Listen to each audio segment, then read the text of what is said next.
Not many people know there's a dead painter bolted to the seafloor behind my platform. I don't say that for shock value. It's just the cleanest way to put it.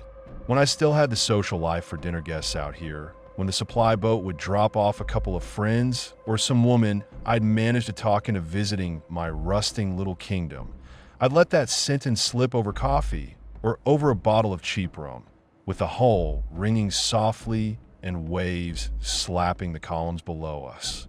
Most people laugh at first. They think I'm being poetic. Then I point out the porthole. Nobody laughs after that. They either get very quiet or they start trying to arrange an early pickup off the platform. If they brought kids, they pull them away from the railings, away from the graded catwalk we call the backyard, the one that hangs out over the black water where he is, and suddenly everyone has to get back to shore before dark, before the tide turns, before whatever excuse they can grab onto. They don't come back. Not one of them ever has. Except for one kid. Once. He came back after he'd grown, after his voice had broken and his shoulders had widened and he'd gotten old enough to think his parents were full of shit. He arrived on a contractor's launch in a clean orange survival suit, hair shorter, eyes older. He stood on my deck with the wind, trying to rip his words away, and said, "Why did they yank me off this heap that night? Why did they never let me come back?" So I told him what I already told you, and what I'm about to tell you in full. There's a dead painter on the seafloor beneath my platform. And when you were a kid, you ran back and forth out here over the steel grating that hangs right above his grave. You stomped on it. You scraped toy trucks along it. You pressed your face between the bars to look at the water, and the painter never wanted anyone to do that. He made his grave himself. Every idiot little detail of it. You can't see it from up here, not unless the sea is glass and the sun is just right, and you've got the kind of eyes that see past glare and plankton bloom. But I know where it is. I can find it in my sleep, in the clank of the swell against the legs. The painter took the drums and cans and tools of his trade and welded them into a spire on the seabed. You know those anti-fouling paint drums they ship out here? Red and white labels, poison symbols all over them? He emptied them, cut them, crushed them, shaped them. He threaded used rollers and ruined brushes through, sealed them inside epoxy like fossils in amber. He stacked metal trays and spray gun housings, bolted all this garbage together with obsessive, feral patience until it rose like a corroded obelisk from the silt. Up here, when the water's calm and dead, you can see the top of it sometimes. It rises just enough that the barnacled tip bobs a foot or two beneath the surface at the lowest tides. A jagged, ugly thing, like someone tried to make a lighthouse out of trash and hate. From below, from the side, it's almost elegant. I know that because I've seen it on the ROV camera feeds. The painter built that spire as his gravestone. Then he dug himself a grave in front of it. People don't think about digging underwater. They think you just scoot the silt aside like it's sand in a sandbox. But down there, 30 meters off the continental shelf, the mud is heavy, sticky, weighted with centuries of dead plankton and lost gear and industrial dust. It doesn't want to move. You need a suction dredge. You need time and compressor noise droning through your bones and a willingness to make a hole in the only thing below you that isn't going to kill you in a second if something goes wrong. He had all of that. He rigged a hose to one of the pumps and spent weeks down there, off shift and alone, humming through his regulator, vacuuming the seabed in front of his spire. Little clouds of dark silt bloomed around him like smoke. On the monitors up in the control room, the cameras caught him every now and then, a figure in a black suit bent over, methodical, framed in the harsh white cone of his work light. Crew said he was fixing scour around the legs. No one looked too closely. You don't ask why a man works overtime when everyone else is doing nothing. By the time he was done, there were 2 mounds on either side of the spire like shoulders. Great ugly humps of displaced seabed, built up and compacted by his own hand. 6 feet down is nothing when you're standing on the ground. Under 30 meters of seawater, under the pressure that squeezes into your sinuses and makes your teeth sing, 6 feet of hole is a gate. 6 feet down and 2 miles of water above you. He dug his gate to hell with a pump and a stubborn, quiet madness. The two mounds, swollen and soft, must have looked higher than they were. On the ROV replay, they bulge like low knuckles at the base of the spire, thick and blunt. 3 feet. 4? It doesn't matter. It was enough. The weekend he buried himself, a storm came up. One of those earnest North Atlantic tantrums, with wind that sounds like an animal and waves that throw spray clear over the helideck. We shut down everything that wasn't life support. The rig groaned. The legs hummed with passing chop. Nobody noticed he was missing until the following Tuesday. We thought he'd slept on or gone ashore early on the last chopper or finished a shift and just decided not to bother coming back from the accommodation block. He was like that. He'd vanish into himself, wander off with a sketch pad, disappear into some forgotten corner under the flare stack or in the tool crates, and just draw. Faces, machinery, endless, impossible seascapes that looked like the bottom of dreams. By the time we realized he wasn't anywhere up here, he'd been dead 4 days. 4 days in 30 meters of cold, dark, moving sea, in a hole he'd dug in front of his own artwork. You want to know what happens to a body down there in a storm? You think it just floats like in the movies? It doesn't. Not at first. It lies where it is until bacteria remember their business. Gas builds, skin slips, ligaments loosen, but that's in still water. With that storm thrashing the column of sea, the suspended silt must have stripped him like sandpaper.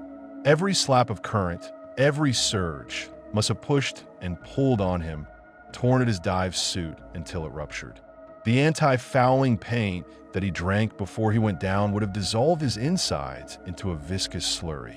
When the storm churned, that slurry leaked. By the time the mounds slumped, because that's what they did. The storm re-sculpted the seabed. The mounds of dredged silt he'd piled up collapsed back into the pit. Mud, sand, rust flakes, shell fragments. Whole avalanches of it slumped across him, filling the emptiness he'd created. The ROV footage we pulled later showed it like slow brown snow.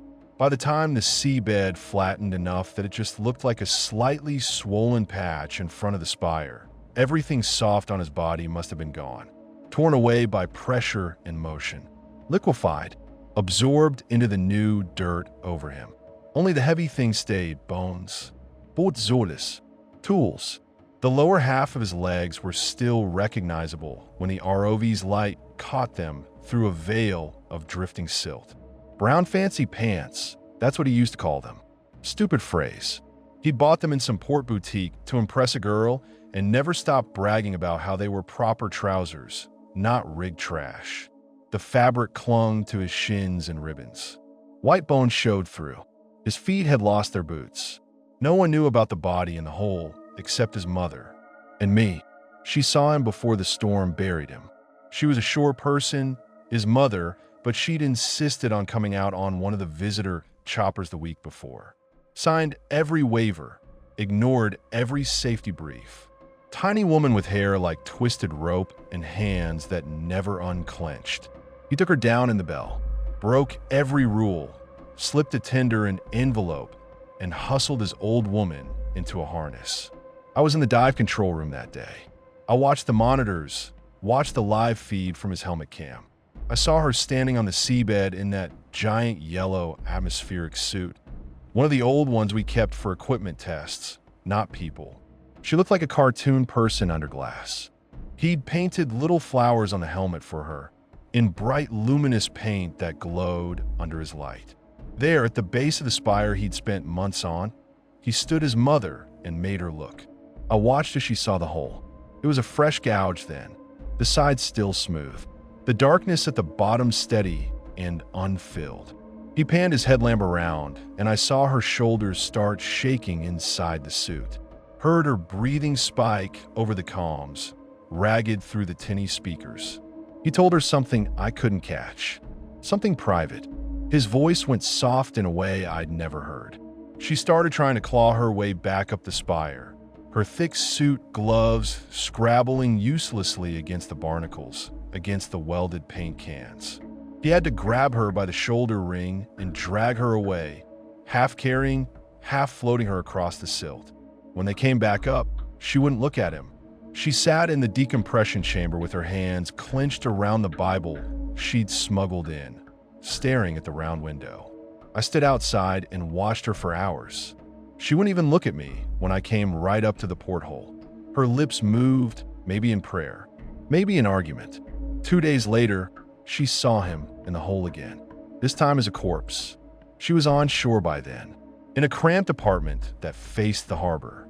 She called my personal radio. There was static so thick I could barely make out her words. "He's lying in it," she said.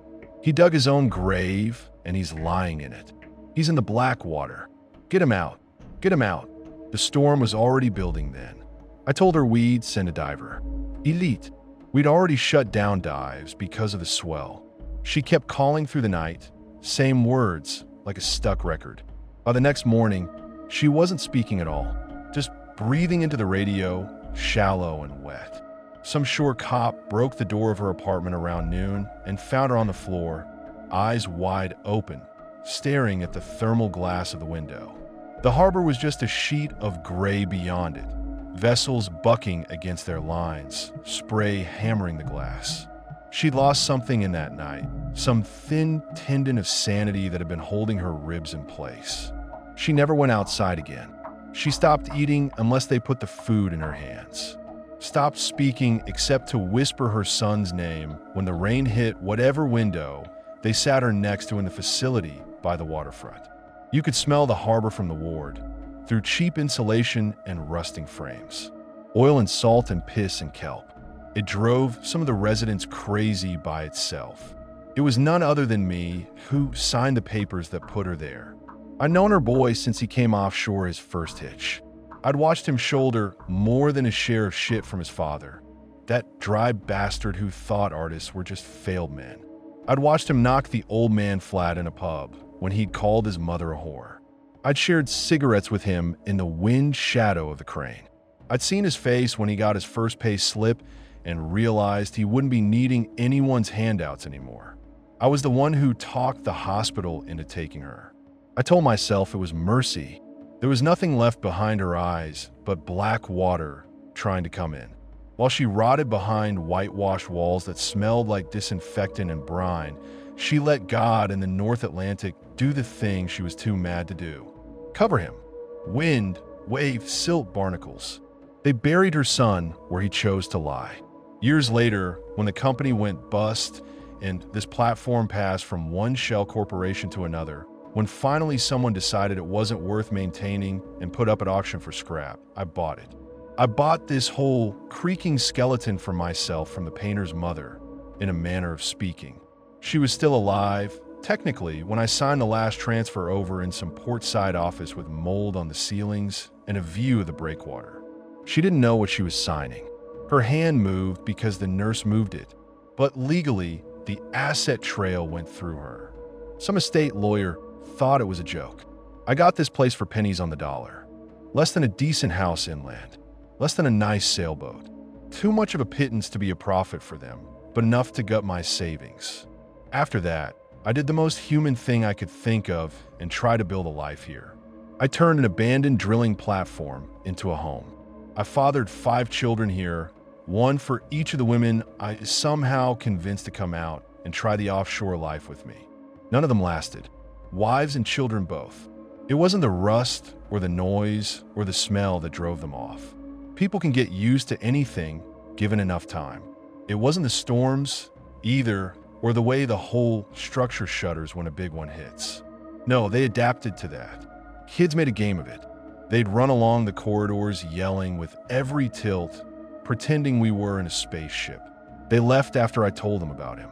"Honey," I'd say, over dinner, over the constant low hum of generators and the muffled thud of waves on steel. "We've got a dead painter on the seafloor out back."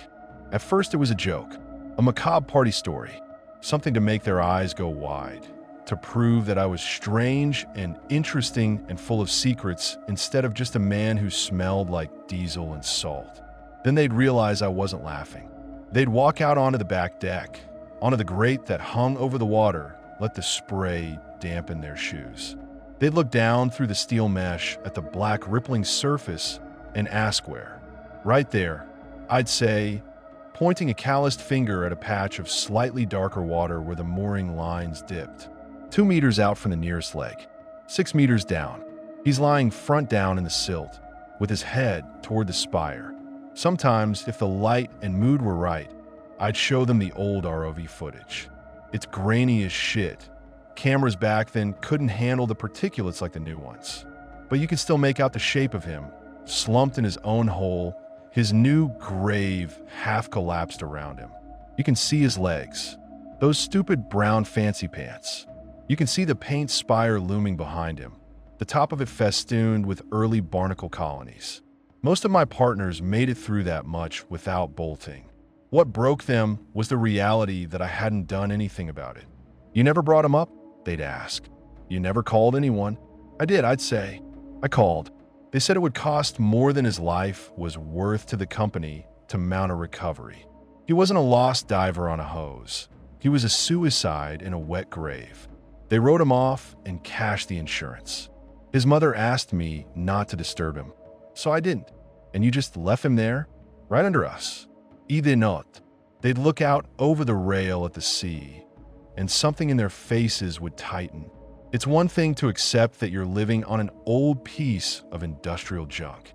Another to accept that your backyard is the exact spot where a man decided the world could fuck off forever.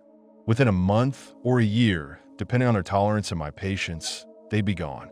The chopper or the supply boat would come, and they'd be on it, kids in tow, yelling, "Don't let him come near the water," or "You don't go out on that back deck, ever, you hear me?" And they'd never bring them back. I haven't seen any of those children in up to 22 years. Their lives have spun off into other orbits, too far for my old eyes to track. I don't own them. They're not mine to see. I didn't unbolt the platform. I didn't cut into the leg or drag the spire up or hire some independent dive outfit to go down and shovel him out. I never went outside to do anything that might qualify as disturbing the bulge in my backyard. I call it backyard because it's easier than saying the graded deck that was once a work area. If you stand there, out by my petunia buckets, yes, I grow flowers out here, they're stunted and salty and stubborn as hell. You can feel a soft, wrong shape under your boots. The metal there has a subtle rise to it, where the supports were poured and the silt under them settled unevenly. Like the earth at the bottom of the sea grew a pimple near a flush of beard. It's not enough of a mound to justify tearing up the deck. It's enough that I stumble over it some days when the swell catches the place just right. Enough that my cartilage complains and my bones flash hot with pain. I have died enough small deaths on these grates that I can't do any big work myself anymore. I can't climb down the wet, slippery ladders to the lower levels without my knee threatening to fold. I hire out anything complicated to desperate riggers and freelancers who still think this place is haunted in a fun way. The cheap way this platform came into my hands left a pecuniary hole in my life that still hasn't entirely closed. I bleed money for diesel and spare parts, but that little bulge stays. He was my friend. That's the part people don't get. I cherished him more than his own father ever did. His father was a wretched bastard who drank himself into compliance and only sobered up long enough to tell his son that art wouldn't keep a roof over his head. I saw the painter stand between his mother and that man more than once, shoulders squared, eyes like flat tornadoes. We were divers together, not officially on the same line all the time, but enough. I watched him drop down the water column beside me, his fins cutting the green gloom, his bubbles spiraling up past my face. I heard him start to hum over the comms when the depth hit 20 meters. That was his habit.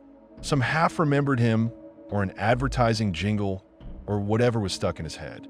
He was the one who told me, one long midnight saturation shift, that water wasn't blue. "It's black," he said. "It's only blue when it's pretending to be sky." We were sitting in the cramped metal bladder of the sat chamber, stripped to shorts, stinking of sweat and helium farts, listening to the sea press in on the hull. At depth, it's black, and all the color comes from us. The lights, the gear, the blood. It's the perfect canvas. That's how he saw it. Not as a void to endure, but as a place to paint. He'd tie little strips of fluorescent tape to the guide cables and move them around between shifts, watching how the glow smeared in the stirred-up particles. He'd bring extra markers down to sketch faces in rust on the legs. Once, in a fit of lunacy, he painted an entire school of bait fish with non-toxic dye, spent hours slipping it onto their silvery sides as they wove around him. For a day after that, the cameras caught streaks of color moving through the twilight like brushstrokes. The bosses hated that shit. It wasted time, but some of us loved seeing it. It broke up the monotony. It was like we had a private artist in residence at the bottom of the sea. So when he started building the spire, nobody was surprised. It was just another of his projects, a sculpture this time instead of a prank. We didn't know it was a gravestone. I look out at it now, when the sea lies down for a moment and the sky forgets what weather is. From the rear window of the control shack, you can see past the rail, past the hanging ladders and the tangle of hoses, out to where the spire lives. It's faded now. Its original colors are all the same shade of wreck.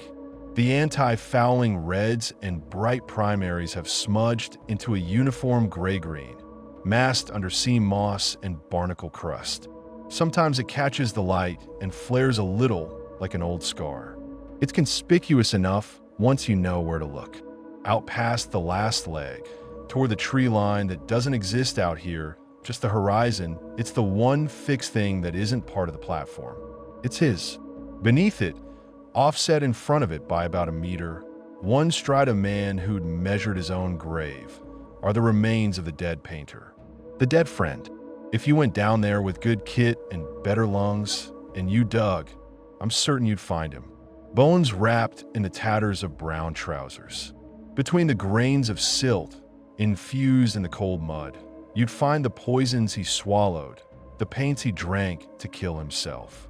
His last palette leached into the bottom. When I'm dead and gone, you can do that. You can unbolt panels and rig a winch and send some clever little robot or some overweight hobbyist diver down there with a GoPro, and you can claw him out of the depression he chose for himself. I won't stop you. I won't do anything, because I'll be gone. But while I'm still here, still walking over that slight swell in the grating, still hearing the water mutter against the legs at night, I won't lay a tool on him. I regret enough not burying him right. I regret enough watching his mother slip into the sanitarium without lifting a finger to fish him up and put him in a box she could visit. I have sat out there with a harness on, with a standby diver waiting, with the compressor coughing and the gear humming, and thought about it. Thought about clipping onto the guide cable and dropping down into his backyard, walking out across the silt, standing on the edge of his depression. Thought about jamming a shovel into that sticky muck and prying his skeleton up like a stubborn weed. Every time I've gotten as far as the door, the same thing happens.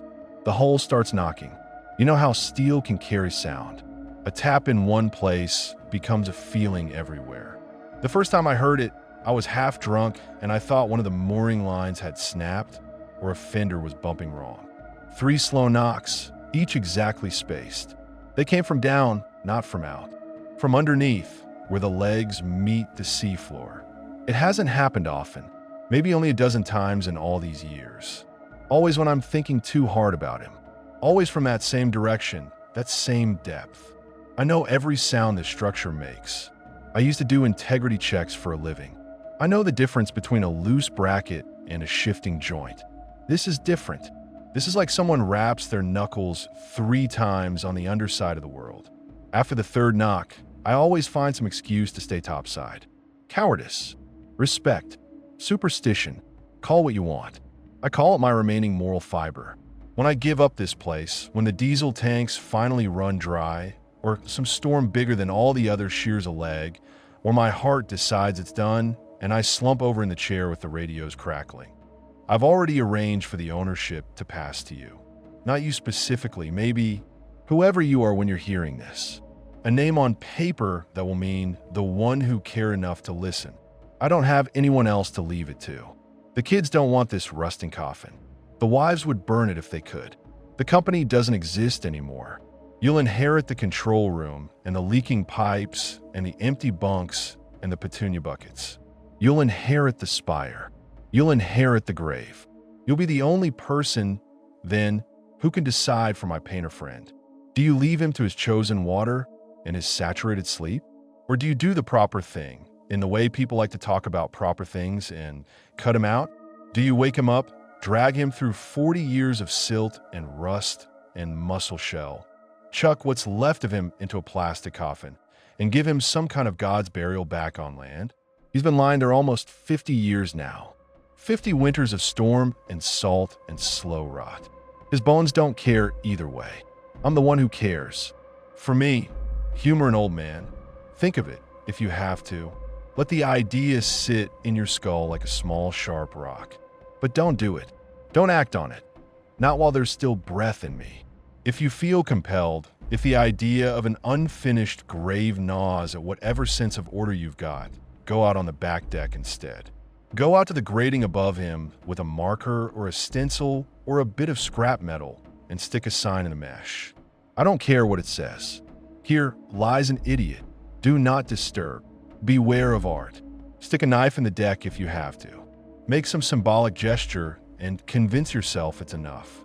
If you're really feeling blasphemous, take a skiff on a flat day, circle around to the seaward side, and find the spire when the tide's low. Paint over the faded words of his name that he scrawled up the side in that luminous stuff. It's still there, just you can see letters when the sun hits right, a ghost of signature winding around the core. If you wanted to mean his masterpiece, smear your own shitty tag across it, initials carved into a gravestone. Repaint my rusting bulkhead. Repaint the control room. Paint my coffin red before you paint it blue. I don't give a damn. But don't repaint the strokes of an artist's name. You let that signature pronounce its worth, and you let its worth pronounce him.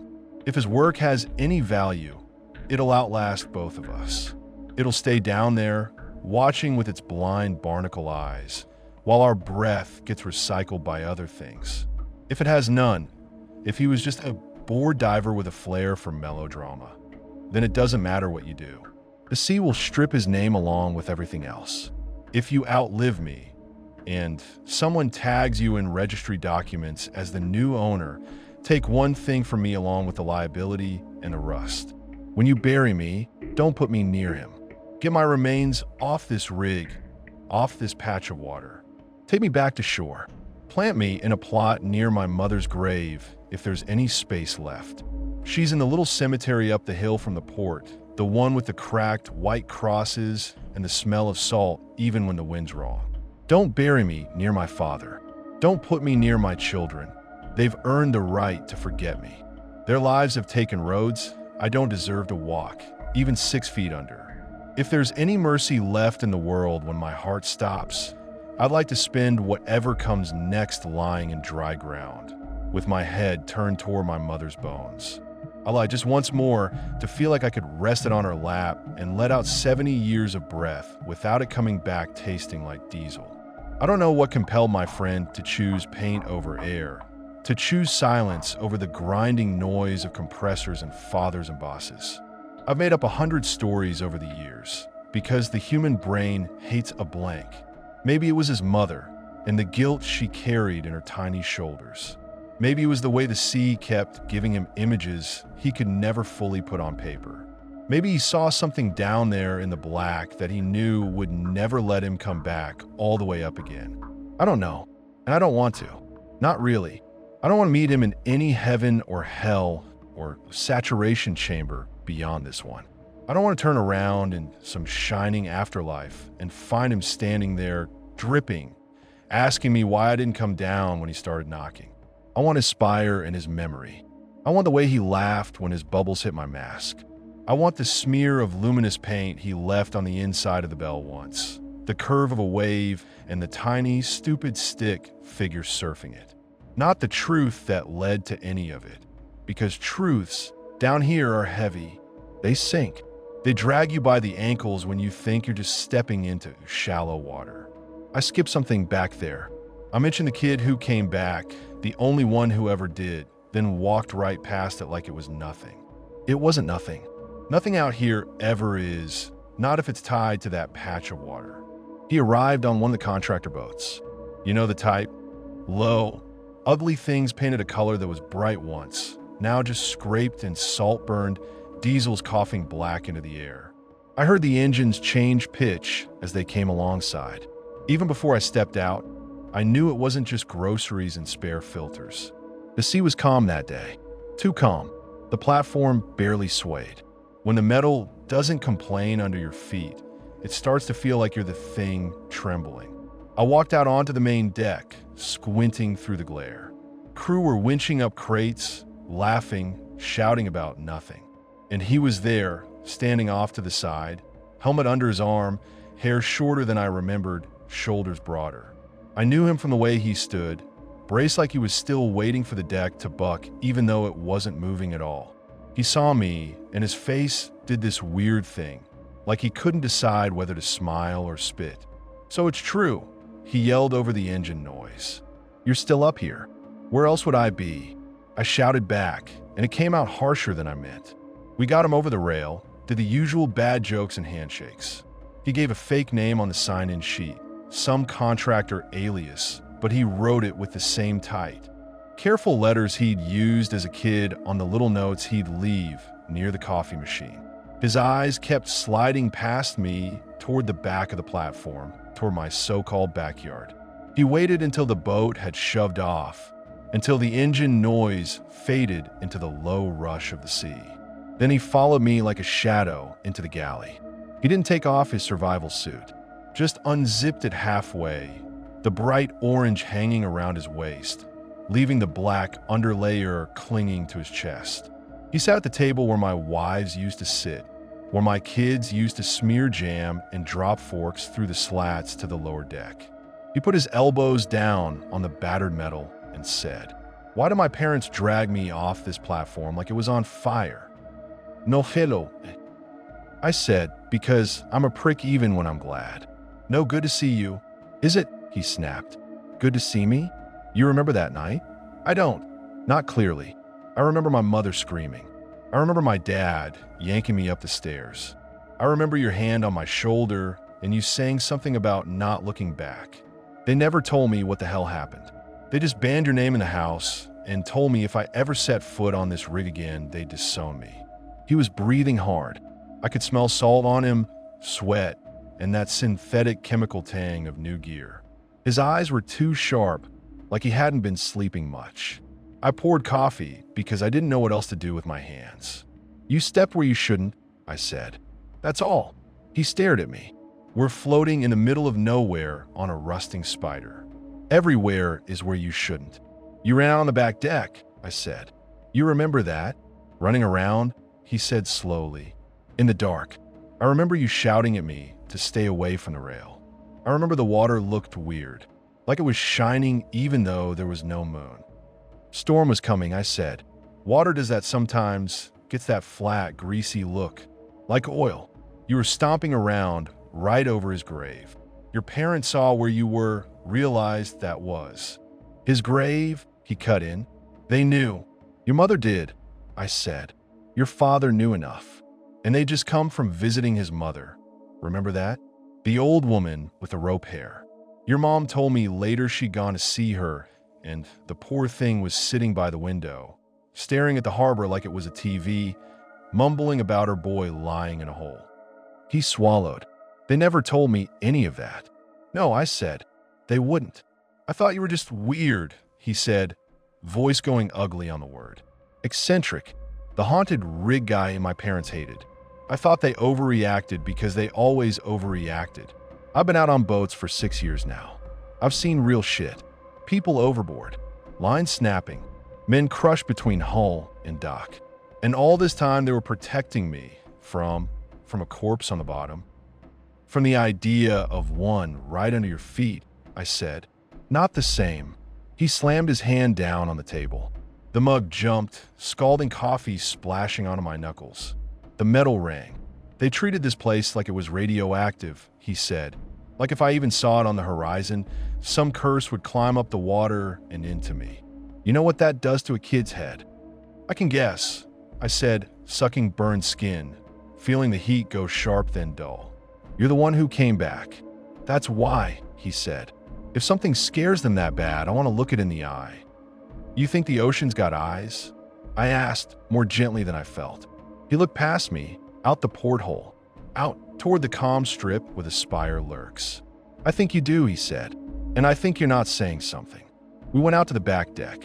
Wind had picked up a little, enough to tug at the loose straps of his suit, to rattle a bit of hanging conduit. The sea was still mostly flat, that heavy kind of flat that feels like it's thinking. The platform's legs murmured as small swells lapped them. I could taste salt and iron in the air.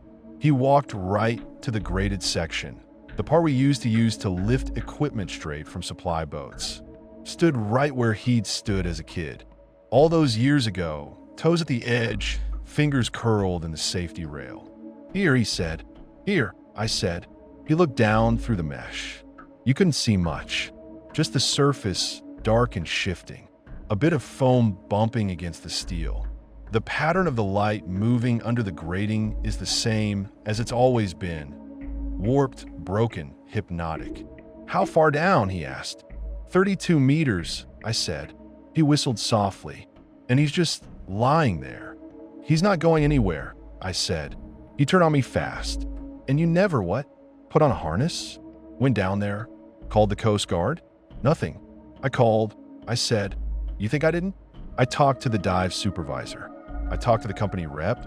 I talked to a man whose job title was literally Incident Response Coordinator. And you know what he coordinated? A memo that said, no further action required. He drank industrial paint. He climbed into a hole. He lay down. As far as they're concerned, that's the end of the story. And as far as you're concerned, he said. I did what his mother asked, I said. She said, leave him. She said, he chose his bed, let him sleep in it. She said, if you pull him up now, it'll just be pieces. She wasn't wrong. That's cowardice, he said flatly. You left him there because it suited you.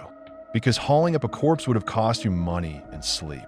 I haven't slept properly since, I said before I could stop myself. It came out raw, hanging in the air between us with the stink of salt and old coffee. Don't you dare tell me it's laziness. He stared at me like he was measuring whether to put his hands on me. Then why keep living over him? He said. If it bothers you that much. Because this was the only place that made sense, I said. Because I already knew its ghosts. Because every other patch of ground felt wrong, and this one already had a hole in it. He laughed once, sharp and humorless. Jesus, do you hear yourself? Every night, I said. He leaned on the rail, knuckles white. We stood like that for a while, listening to the low slap of waves on steel. The platform creaked in its joints, a tired animal. Let me see him, he said suddenly. No, I said. He turned his head slowly. What? You heard me. Why not? You got cameras, right? ROV? I've seen the videos on shore. Every two-bit outfit's got some little robot with a propeller and a GoPro. You can take one look down anytime you want. So let me see. There's footage, I said. Old tapes. Grainy. They're not toys. They were work. I've seen more than I should. Show me, he said. If you're not going to pull them up, at least let me see what scared my parents into rewriting my childhood. This isn't a fucking tourist attraction, I snapped. It's a grave. He snorted. You think leaving him to rot in industrial waste and fish shit is respectful, but looking at him is a violation. There was heat in his face, in his voice. He had the same angry tendons in his neck his father had, the same vein that popped near the temple. But his eyes were his mother's, full of hurt before anger. He tapped the rail with his knuckles, a nervous little beat, and the sound went down into the metal. We both heard the reply. 3 knocks. Slow, from below our feet. It was faint, barely there under the usual rig noise. But it came up through the grating, through the rust and paint, like someone tapping on the underside of a table you were sitting at. Knock, knock, knock. He froze, hands still resting against the rail. What was that? He whispered.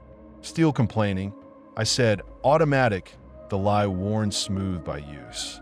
That wasn't steel, he said. His voice had gone thin. Steel groans. It sings. That was he swallowed. Like knuckles. The hairs on my arms stood up. The water below us had gone strangely still, like whatever ripples had been there got swallowed. I could hear my own heartbeat in my ears. It does that sometimes, I said finally, when the temperature changes, when a swell hits just right, when I think too hard about going down there. He stared at me like he was seeing past my skin. How often, he asked. Often enough, I said. Jesus Christ, he muttered. And you kept living here? I wasn't going to leave him alone with an empty cage over his head, I said. He shook his head, laughed again, but there was no humor in it. The sound bounced off the steel and died fast. Fine, he said. If you want to take me down, at least show me the tapes. There are better things to do with a calm sea, I said. We've got maintenance that actually matters. You came here on a job, remember? Not on a fucking ghost tour. His jaw clenched. I finished my work while you were still snoring, he said. We swapped out the filters, checked the valves, signed the paperwork. I made sure of it. I came early. So this was always your plan, I said. He met my eyes dead on. Yeah, he said. Always. I should have told him to get back on the next boat. I should have marched him to the winch and radioed the contractor and said, wrong rig, send him elsewhere. That's what a sane man would have done. One who didn't owe the dead painter anything. One who didn't see part of that boy's face every time he looked in a porthole at night and saw his own reflection sliding over the black. Instead, I took him to the control room. It's not much, my throne.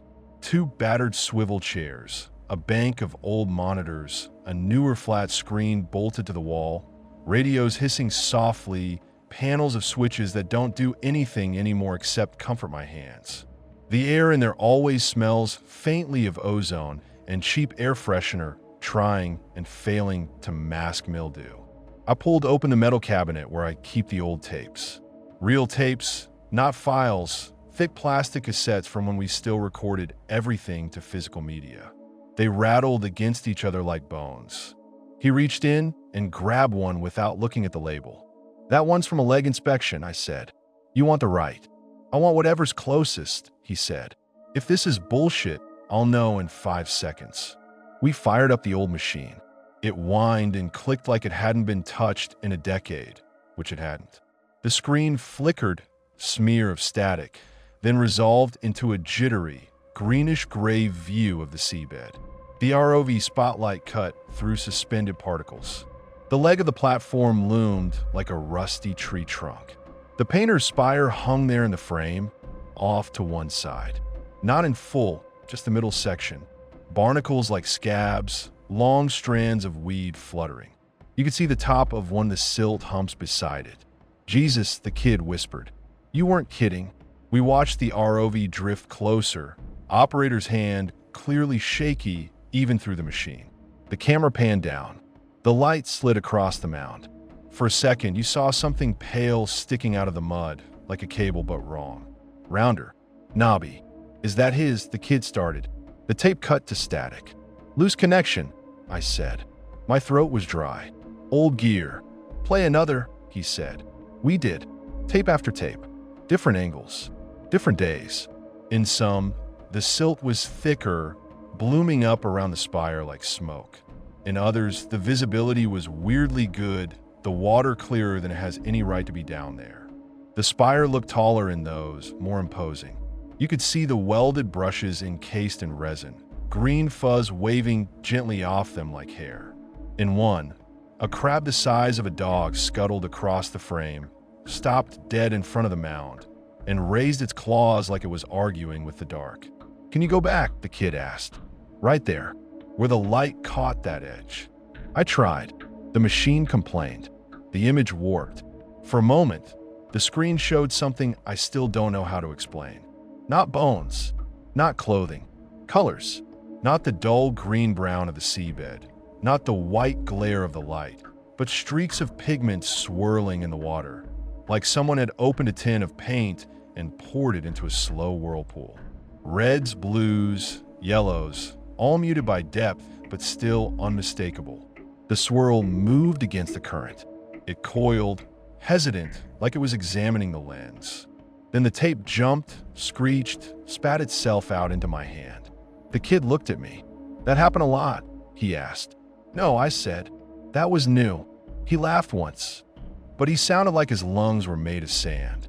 "This is insane," he said. "You're insane. You came to me," I pointed out, "because my parents made this place into a monster when I was a kid," he said. "Because they go silent if a boat's foghorn sounded like a bell. Because storms made them cry. Because they refused to eat fish on Fridays, even though they were religious about it before. You did that to them. This place did." His voice cracked on the last word. "I didn't build the sea," I said. "I just bought the thing sitting on top of it." "Yeah," he said, "and you left him down there. You up here playing house, them ashore losing their minds, and him lying in a fucking hole like a dog. You realize how fucked that is?" "Every day," I said. He pushed away from the console so hard the chair banged into the wall. "I'm going down," he said. "You're not," I said immediately. "You can't stop me," he said. "I signed on to this job as a diver. I'm insured. I'm trained. I've been deeper than this. If I want to take a look at the legs, that's technically part of inspection, right? I've got my own gear on the boat. You think you're the first one to suggest that?" I said. "You think I haven't had hotshot contractors pitch exactly that? Oh, hey, old man, we'll go down and give your ghost a manicure while we're at it." I told him no. "I'm telling you no." "Why?" he shouted. It echoed off the steel, louder than I think he meant. "Because of a few taps on the hull? Because the paint in the water moves funny? Because he didn't want footprints over his grave," I said. "Because he dug the hole just big enough for himself. Because he chose it. Because your mother looked at that hole and lost her mind, and I'm not going to finish the job by fucking excavating it." "That isn't your choice," he said. His face had gone pale. "He's my—" "Don't," I said, sharper than I've ever said anything in my life. It cut him off like a knife. "Don't claim him. You never knew him. You remember a man with paint on his hands, giving you candy and drawing cartoons on napkins. That's not the same as sitting with him in a decompression chamber while he talks about how the sea is a better father than the bastard who raised him." He flinched like I'd hit him. "So that's it," he said quietly. "You decided you're the executor of his, what? His will? His wishes? He didn't leave a note, did he?" "No," I said. "But you think you know what he wanted." "I think he wanted out," I said. "Out of all of us, not just the old man and the ship bosses and the noise. Out of the whole mess. And I think dragging him back into it, because it makes us feel virtuous, is a betrayal." He ran a hand over his face. "Or maybe," he said, "you're just scared he'll be looking out of that helmet when we find him. That you'll have to see what you left down there. There are moments when you want to hit someone not because they're wrong, but because they're close enough to right that it hurts. This was one." I grabbed him by the front of his undersuit. "You don't go near that water without my say-so," I said. My shoulder burned. "You think you're the only one living with ghosts? You think you're the only one with a right to be angry about what happened? You don't know anything." He didn't shove me back. He didn't have to. He just stepped backward, and my bad knee decided it was done being braced. Pain screamed up my leg. I lost my grip. The room tilted, not from swell, but from betrayal inside my own cartilage. I hit the deck hard enough that I saw stars. For a second, I thought I heard waves inside the walls, sloshing wrong. When I blinked, the overhead lights had doubled, then snapped back into one. The radios murmured with the clipped voices of people on other rigs, other boats, other worlds that had nothing to do with this fight. He stood over me, breathing hard. His hands were fists at his sides, shaking. "I'm sorry," he said, but not like he meant it. More like he knew he should. "Get out," I said. "Get out of my control room." "That's not your call," he said, angry again. "You don't get to own this place and the water under it, and everyone's memories on top of that. Not anymore." I hauled myself up using the edge of the console. My knee stabbed heat through my thigh. The whole rig felt tilted now, a little off, like we'd shifted position even though the GPS said we hadn't. "You gonna walk out there and jump in?" I asked. "You gonna throw yourself into 32 meters of water without a tender, without a line, without someone up here watching your bubbles? Because that's the only way you're getting down there today. And if you do, I'll let you." I'm too old and too broken to tackle you again. I'll let you go, and I'll listen to you scream on the way down the comms, and then I'll sit my ass in this chair and wait for the knocking to change." He swallowed. We stared at each other. The hole knocked again. 3 times. Louder. Knock. Knock. Knock. This time there was no mistaking it. The monitors shook in their frames. Dust fell from a seam in the bulkhead, drifting in the stale air like silt. Temperature change. I heard myself mutter. "Fuck you," he whispered. "You hear that? And you still think we should just leave him?" "I hear that," I said, "and I think you should listen when a door tells you it's closed." He backed up until he hit the frame of the hatch. "I'm going to my bunk," he said. "I'm going to sleep. When I wake up, if the sea's still flat, I'm going to gear up. If you want me off this rig before that, you better call a boat now." He left without waiting for an answer. I didn't call a boat. Cowardice again. Or something else. I don't know. The truth is like that down here. It doesn't travel straight. It bends in the water, refracts, comes at you from angles you're not facing. The rest of that day is a blur of pain and noise in my memory. I know I iced my knee with a bag of frozen peas that had been in the freezer longer than some marriages. I know I checked the weather report more times than necessary. It promised to change. Front moving in. Swell building by midnight. I know I avoided the back deck. Night comes different offshore. It doesn't creep, it falls. 1 minute the sea's a dull pewter plate. The next it's just absence, and the platform becomes your whole world. The generators take on new tones. Every creak sounds like intrusion. I lay in my bunk in the accommodation block, the thin foam mattress trying and failing to remember the shape of my back. The air smelled like old sweat and detergent, and something else I couldn't place at first. Paint. That sweet, chemical tang under everything else. Not fresh. Not like someone had just cracked a can. More like the echo of paint. The memory of it, lingering in the vents. I rolled over. My knee throbbed. Somewhere in the walls, water trickled. It does that sometimes. Condensation, leaks, bits of the fire suppression system being temperamental. But this sounded deliberate. A steady drip, drip, drip over my head. I turned on the light. There was a dark patch spreading on the ceiling above my bunk. Not big, maybe the size of my hand. It pulsed at the edges, growing by slow millimeters, droplets fattening along its lower lip until they broke and fell. I lifted my hand without thinking. A drop hit the back of it. Cold, not ice cold, just North Atlantic cold, the kind that nibbles at your bones. I rubbed fingers together. It wasn't clear. Under the weak light, my skin shone faintly. Colors shimmered where there shouldn't be any. Like oil. I sniffed. Paint and salt and metal. "Fuck," I whispered. I limped out into the corridor, following the sound of the drip. It led me past empty cabins, their doors open, bunks bare, past the common room with its bolted-down chairs. The smell followed. At the end of the hall, near the old emergency exit that's been welded shut since before I bought this place, a streak of water ran down the wall, slow as sap. It was black.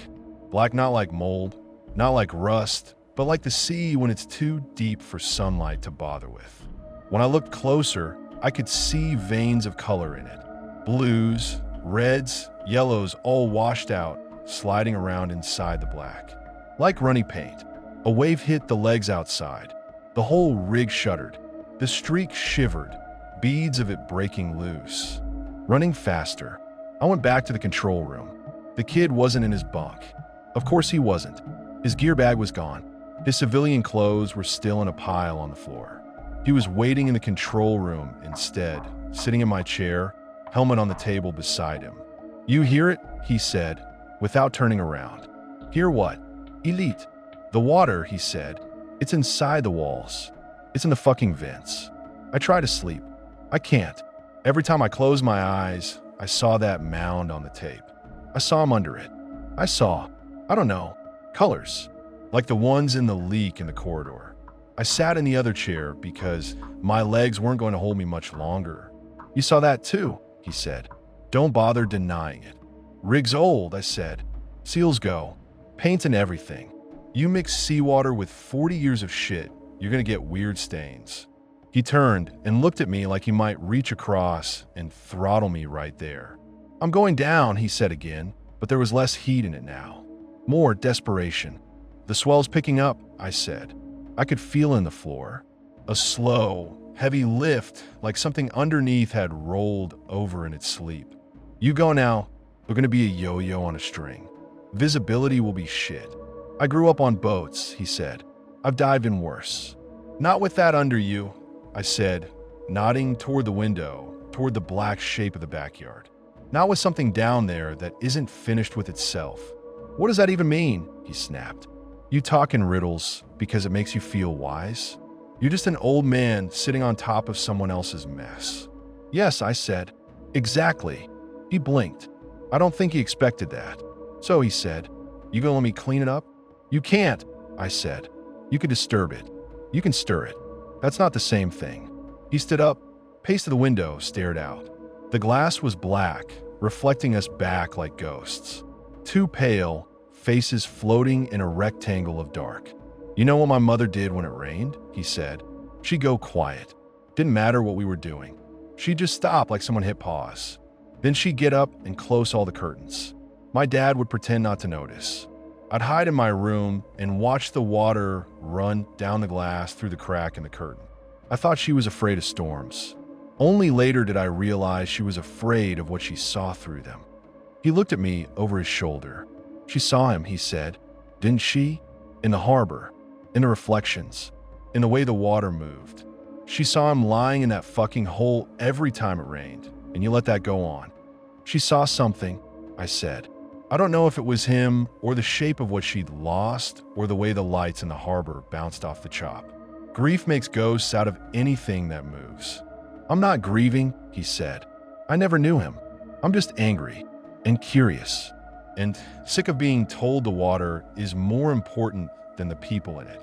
We stood like that, staring at each other over the consoles while the rig groaned around us. The radios crackled. A voice from some distant ship called in a position. Another rig reported minor damage from the front that had already hit them. Storm will be here in a few hours, I said. After that, nobody's going anywhere. Then I go now, he said, or never. He grabbed his helmet. You really think you can get down, poke around his grave, and come back up like you just checked a flange? I asked. Think it's how it works? You've seen the tapes. You saw the paint moving. I think I can at least look him in the whatever's left, he said.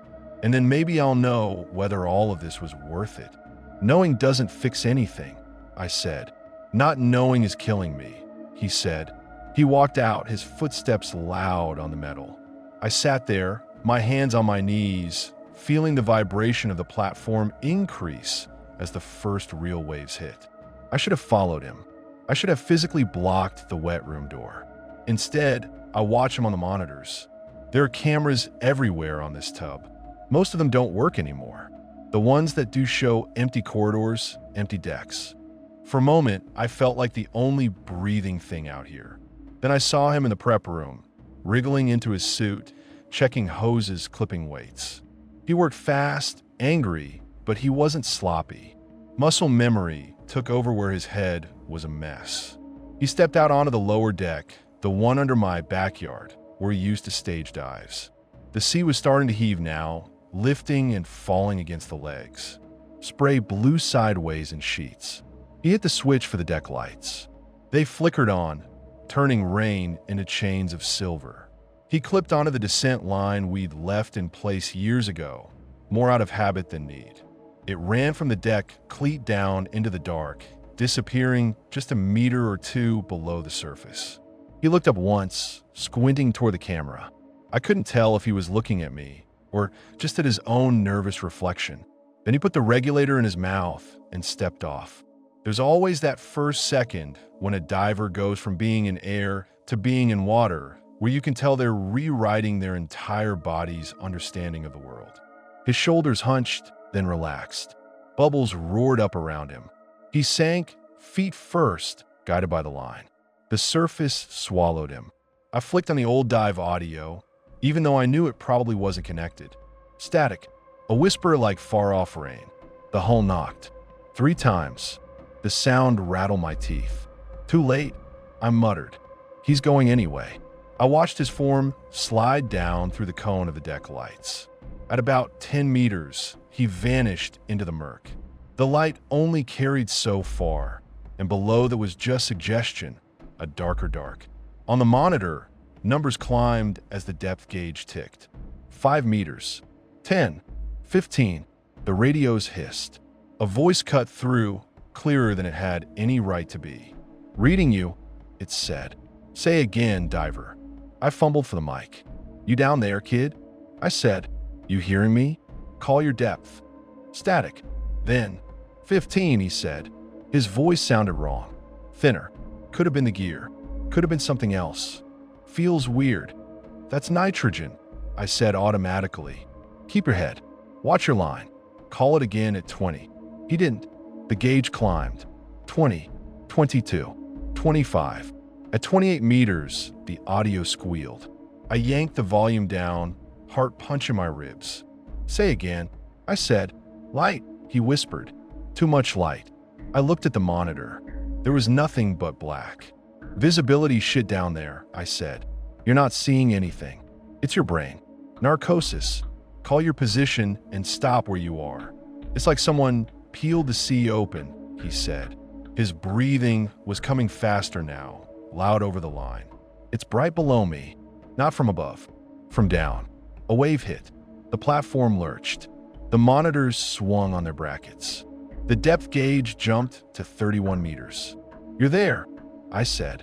My mouth was dry. "You're at the bottom. You feel it." Silence. Then, "Soft," he said. "My boots." Silt. I could picture it. The thick, sucking mud compressing under his weight. The way it puffs up around your ankles like smoke if you move too fast. "Don't take a step," I said. "You move around too much. You're not seeing shit." "I see it," he whispered. On the screen, the camera finally caught up. The ROV feed came online. I don't know who woke the old machine, if it was me or my hands acting alone. The picture was trash, grain, lines, flicker, but there was enough. His legs were there, in the edge of the frame.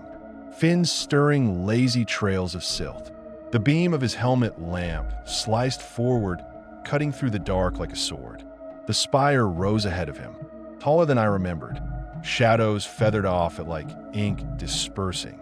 As his light hit it, color bloomed. Not just the muted red of old paint. Fresh colors. Vet. Alive. They ran down the sides in rivulets, pooling at the base, mixing with the mud to make something that moved on its own. At the front, the seabed bulked up into the familiar low mound. It pulsed once like something underneath took a breath. "Back away," I said. "Slow. Keep your light off it." "It's beautiful," he said. His voice had gone dreamy. "You never told me. It looks different from down here." "Don't make me cut your line," I said. My hand hovered over the winch control. "You step on that mound, I'll haul you up like a fish." "They're not bones," he said. "You said bones. You said brown pants and bones." It's not like that." "What do you see?" I spat. "Say it." He laughed, a weird, gurgling sound in the helmet mic. "Layers," he said, like someone painted him, over and over. "The colors aren't mixing. They're just floating, waiting, back, away." I said, each word its own commandment.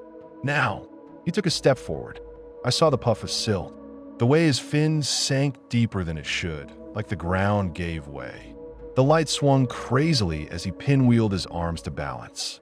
The hull knocked, hard enough that dust shook loose from the ceiling and pattered onto my shoulders. The audio cut out completely. The depth gauge flickered, then froze at 32 meters. "Fuck," I hissed. I yanked the winch control. The motor screamed, cables straining. On the monitor, his body jerked upward, then stopped. The angle of the line changed, pointed down into something that didn't want to let go. We hung there, him and me, connected by steel and signal and something much older. The rig teetered as the first real claws of the storm dug into it. For a long moment, nothing moved. Then, slowly, the line slackened. The gauge ticked up. 30, 28, 25. I hauled him back like I was drawing poison. When his head broke the surface on the deck cam, he wasn't thrashing. He bobbed, limp in his harness, bubbles fizzling weakly around his faceplate. The deckhands, ghosts in my memory because there were no deckhands, not really just me, ran out to haul him in. I don't remember getting down the stairs.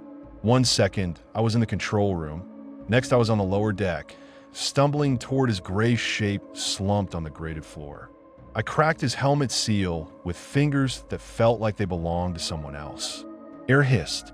The smell that came out wasn't just sea. It was thinner, chemical, like someone had thinned paint with blood.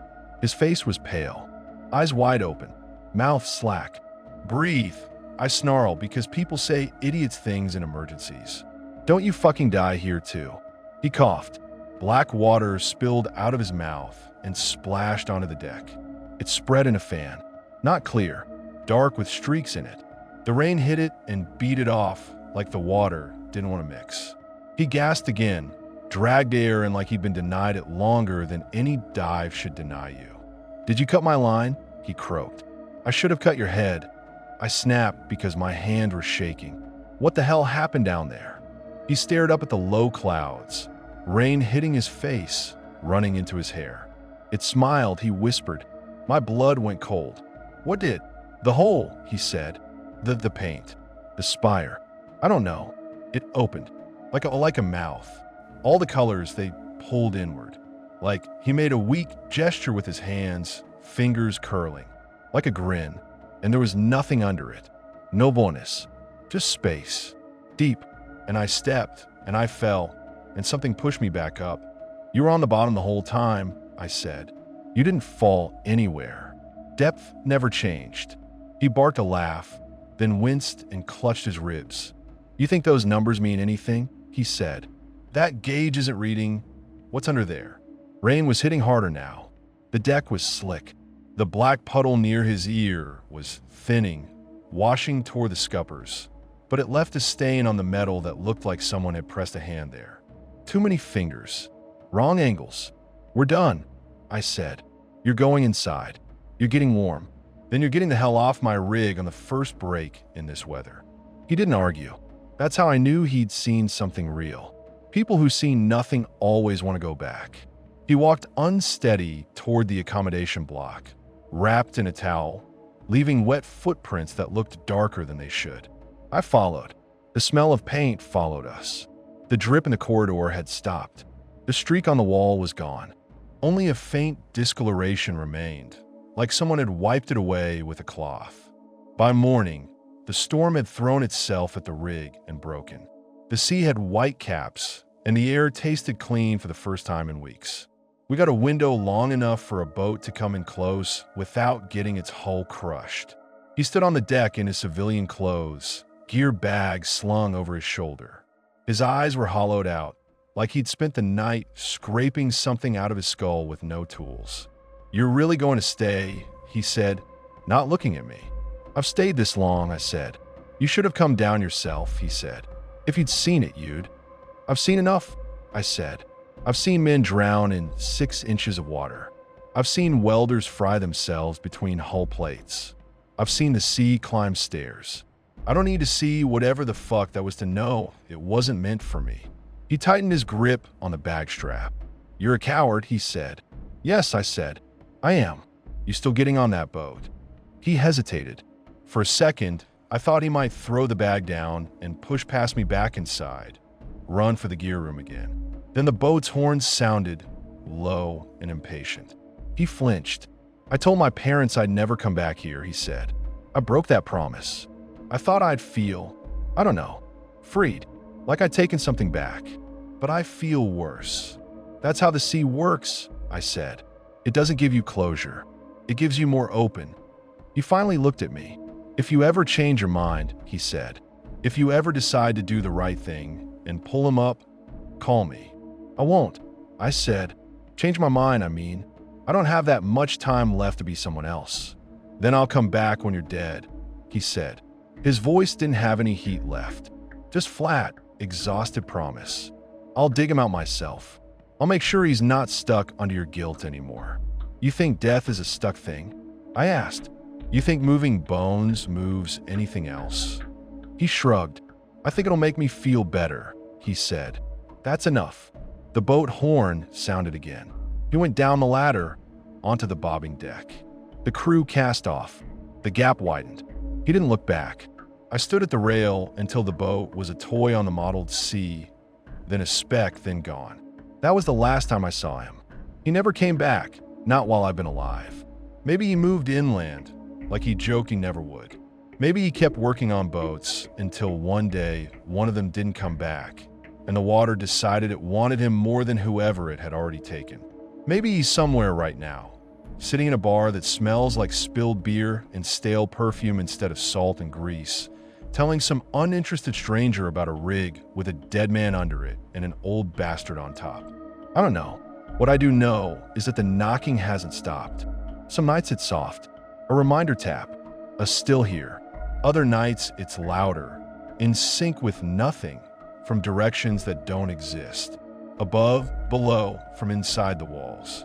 It's not just the legs. It's something using the steel as a throat. The paint smell comes and goes too. Sometimes I wake up convinced I've knocked over a can, that there's color spilling under the door. I flick on the light. There's nothing. Just my boots, my chipped mug, my old gear. The air tastes like rust and salt, and something sweet that fades as soon as I try to pin it down. There are leaks in the corridors, always somewhere else. I patch them when I can. I follow damp trails with a flashlight, listening to the sea, trying to get in. Once, I found a drop hanging from a pipe that wasn't connected to anything anymore. It looked like a bead of mercury, wobbling, holding its shape. When it fell, it hit the floor with a sound too loud for its size. I stopped touching them after that. The spire changes too, not in big ways. It's still there, under its fuzz of life, under its crust of time. But sometimes when the water is clear and the light is right and the ROV is in a mood to work, I see things that shouldn't be. A brush that wasn't there before, sticking out a new angle. A roller handle that's bent like a finger pointing. Once, the signature along its side shone brighter than it had any right to, letters limned in a light that didn't belong at that depth. I shut the monitor off when that happens. I sit in the quiet and listen to the hull instead. You think this all sounds crazy. I know that. I sound crazy to myself half the time. An old man alone on a metal ruin, talking to knocks and stains. That's why I'm telling you. Because when this place is yours, and it will be by law or by accident or by the laziness of some clerk, you're going to hear it too. You're going to feel that little bulge under your boots when you walk out to water your pathetic little flowers. You're going to stand at the rail and look down into black that reflects your face wrong. You're going to see leaks that don't make sense and smells that come from nothing. You're going to have nights where the whole rig feels like a diving bell, lowered into something too deep to understand, with the pressure of silence pushing in on every seam. You're going to think about him. You'll trace his outline in your mind from the scraps I've given you. Diver, painter, soul, friend, coward, brave, all the words we throw at the dead to keep them from being just dead. You'll think about the hole he dug and crawled into, the way he arranged his own ending like a gallery show, with his spire as centerpiece. You'll wonder what he saw down there in the black before he took his last breath through that poisoned regulator. You'll stand in the control room, hand hovering over the ROV controls, over the winch switch, over whatever shiny new toys you've installed, and you'll think, I could fix this. I could complete the story. I could pull him up and put him in a box and write a name on it and bury it next to my grandmother like a normal person. And maybe you will. Maybe you'll wait until I'm under my bit of dirt on shore, next to my mother like I begged. Maybe you'll wait until the next storm cracks something that should have held and the company writes you a check and walks away. Maybe you'll wait until the knocking keeps you up for 3 nights in a row and you break from lack of sleep. You'll go down, or you'll send something down. A drone, a diver, a weight with a hook. You'll disturb that mound. You'll stir up the silt. You'll pull up what's left, or you won't. And either way, something will come up with it that isn't on any chart. Maybe it'll just be guilt, finally having a shape. Maybe it'll be nothing but bones and you'll laugh at me in your head for being afraid of calcium. Maybe it'll be colors that don't belong in our world. Maybe it'll be silence, heavier than water, that settles on your shoulders and never lifts. I won't be here to see what you choose. That's your mercy and mine. All I can do is ask. Don't put me near him. When they haul my body off this platform, because someone will, eventually, even if it's just a helicopter sling in a bored corner. Don't let them talk you into weighted bags, and sea burial is traditional for offshore personnel and all that crap. Don't let them drop me off the side like a busted pump. Get me to shore. Put me in a cheap coffin if you have to. Stick me in the dirt where grass can grow over me. If you can, find that little cemetery by the port, the one with the leaning stones and the gull shit and the rusted anchor chain as a gate. Find a grave with my mother's name on it. They spelled it wrong on the stone, but she'd laugh about that. Put me near her. Not my father. He's somewhere else and good. Not my kids. They've earned distance. Put me where the sound of the sea is a murmur, not a voice. Where rain hits the ground instead of echoing in the walls. Because I am a coward. I don't want to meet my friend again. I don't want to walk through whatever comes after and see him coming toward me, dripping, with paint on his hands and holes where his eyes should be, asking why I let him stay down there so long. Asking why I talked about him like a story instead of a man. I want the memory, the spire, the knock on the hull when I thought about leaving. The way his helmet light looked like a small star underwater. The way he laughed when the fish he painted came back different colors. Not the truth. The truth is probably simple. He was tired. He was sick. The paint chewed his guts. The hole was an impulsive thing that turned into a grave because the storm came at the wrong time. The human brain can't accept that, so it builds mouths and colors and knocks. But down here, simple things grow teeth. So I'm leaving it to you. You take this rig. You take the spire and the grave and the drips and the knocks. You take my chair and my coffee mug and the dent in the bunk where my back wore the mattress down. You take the choice. Leave him where he arranged himself, in his private gallery under all this water. Or drag him out into the light and see if that makes any difference at all. Stick a sign in my backyard. Stick a knife in his door. Repaint every surface on this rust bucket until it gleams. Paint my coffin red. Paint your own face blue. Do whatever makes you feel like you're mastering something that doesn't care. Just remember when you stand at the rail and look down that the water looks back. And when you hear that slow, polite knocking from the legs in the middle of the night, when all the generators are humming steady and there's no reason for it but thought, you'll know he knows you're here.